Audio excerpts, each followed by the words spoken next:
बिस्मिल्लाहिर्रहमानिर्रहीम अस्सलाम वालेकुम। गाइस कैसे हैं आप सब? उम्मीद करती हूँ कि आप सब लोग बिल्कुल ठीक-ठाक होंगे।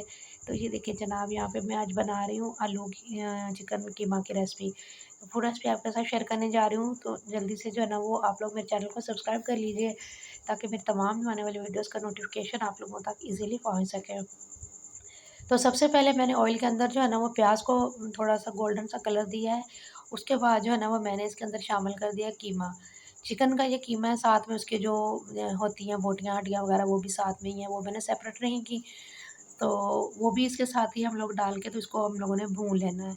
उसके बाद जो है ना 1 टेबल स्पून इसके अंदर लहसुन अदरक का पेस्ट हमने ऐड कर देना है। और लहसुन अदरक के पेस्ट के साथ हमने इसकी भुनाई करनी है, ताकि इसके अंदर जो कीमे की स्मेल होती है चिकन की एक, तो वो भी निकल जाएगी।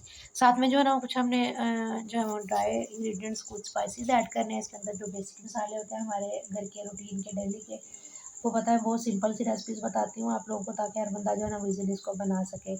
इसमें मैंने डाला है 1 टेबल स्पून नमक, 1 टेबल स्पून सुरख मिर्च का पाउडर और हल्दी पाउडर इसके अंदर मैंने ऐड किया है। आलू कीमा बना रही हूँ मैं, आप इसको जस्ट आलू के बगैर भी अकेला कीमा भी आप इस तरह से इस रेसिपी को फ़ॉलो करते हुए बना सकते हैं। तो कीमे की हम लोगों ने करनी इतने अच्छे तरीके से बनाई कि ये देखिए इसका ऑयल सेपरेट हो चुका है। स्टेज पे हमने जो है ना वो 2 मीडियम साइज़ के आलू कट करके इसके अंदर ऐड कर देने हैं मैंने। बच्चे जो है ना वो आलू शौक से खा लेते हैं, इसलिए मैंने जो है ना वो आलू भी ऐड कर दिए हैं इसके अंदर। तो जैसा कि मैं पहले भी बता चुकी हूँ, अगर आप आलूओं के बगैर बनाना चाहते हैं तो आप आलू के बगैर भी बना लें। और आलू के साथ भी हमें इसकी थोड़ी-सी भुनाई करनी है। उसके बाद आपने जो है ना वो 1 गिलास पानी का जो है ना उसके अंदर ऐड कर देना है। 1 गिलास पानी हमने इसलिए डाला है ताकि थोड़ा-सा हमारा जो कीमा है वो भी गल जाएगा और आलू जो है ना वो भी हमारे सॉफ्ट हो जाएँगे।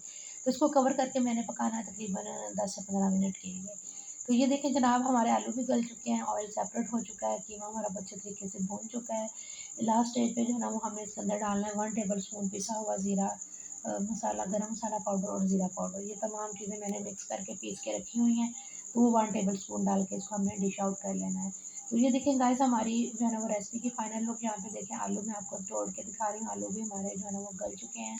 तो अपना बहुत सारा ख्याल रखिएगा।